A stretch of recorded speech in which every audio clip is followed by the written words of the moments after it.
ಮುಖ್ಯಮಂತ್ರಿ ಸಿದ್ದರಾಮಯ್ಯನವರನ್ನ ಮುಖ್ಯಮಂತ್ರಿ ಸ್ಥಾನದಿಂದ ಕೆಳಗಿಳಿಸಬೇಕು ಅನ್ನುವಂತ ವಿಚಾರ ಕಳೆದ ಒಂದು ವರ್ಷಗಳಿಂದ ನಿರಂತರವಾಗಿ ನಡೀತಾ ಇದೆ. ಮುಖ್ಯಮಂತ್ರಿಯನ್ನ ಸ್ಥಾನದಿಂದ ಕೆಳಗೆ ಇಳಿಸಬಾರದು ಅಂತ ಅಹಿಂದ ಸಂಘಟನೆಯಿಂದ ಈಗ ಸಾಕಷ್ಟು ಪತ್ರಗಳನ್ನು ಬರೆದು ಸಭೆ ಮಾಡಿ ಮಾಧ್ಯಮ ಮುಖಾಂತರ ತಿಳಿಸಿದ್ರು ಕೂಡ ಮುಖ್ಯಮಂತ್ರಿ ಸ್ಥಾನದಿಂದ ಕೆಳಗೆ ಇಳಿಸುವಂತ ಹುನ್ನಾರ ನಡೀತಾ ಇದೆ. ಈ ವಿಚಾರವನ್ನು ಇಟ್ಕೊಂಡು ಜನವರಿ 21ರಂದು ಹುಬ್ಬಳ್ಳಿಯಲ್ಲಿ ಬೃಹತ್ ಆದಂತಹ ಅಹಿಂದ ಸಮಾವೇಶ ಮಾಡಬೇಕಂತೇಳಿ ತೀರ್ಮಾನ ತಗೊಂಡಿವೆ. ಕೇವಲ ಹುಬ್ಬಳ್ಳಿಯಲ್ಲ, ರಾಜ್ಯದ 5 ಭಾಗಗಳಲ್ಲಿ ಮಾಡಬೇಕಂತೇಳಿ ವಿಚಾರ ಇದೆ. ಮೊದಲನೇ ಹಂತವಾಗಿ ಹುಬ್ಬಳ್ಳಿಯಲ್ಲಿ ಸಮಾವೇಶನ ಮಾಡ್ತೇವೆ.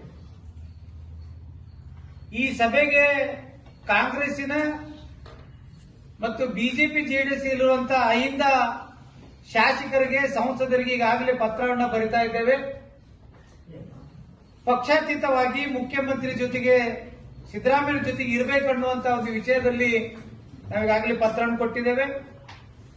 ರಾಜ್ಯದ ಮಂತ್ರಿಗಳಾದಂತಹ ಸತೀಶ್ ಜಾರಕಿಹೊಳಿ ಆಗಿರ್ಬೋದು, ಜಾರ್ಜರ್ ಪರಮೇಶ್ವರ್ ಅವರಿಗೆ, ರಾಜಣ್ಣ ಅವರಿಗೆ, ಎಚ್ ಸಿ ಮಹದೇವಪ್ಪನವರಿಗೆ, ಬೈರತಿ ಬಸವರಾಜ್ ಅವರಿಗೆ ನಾವು ಈಗಾಗಲೇ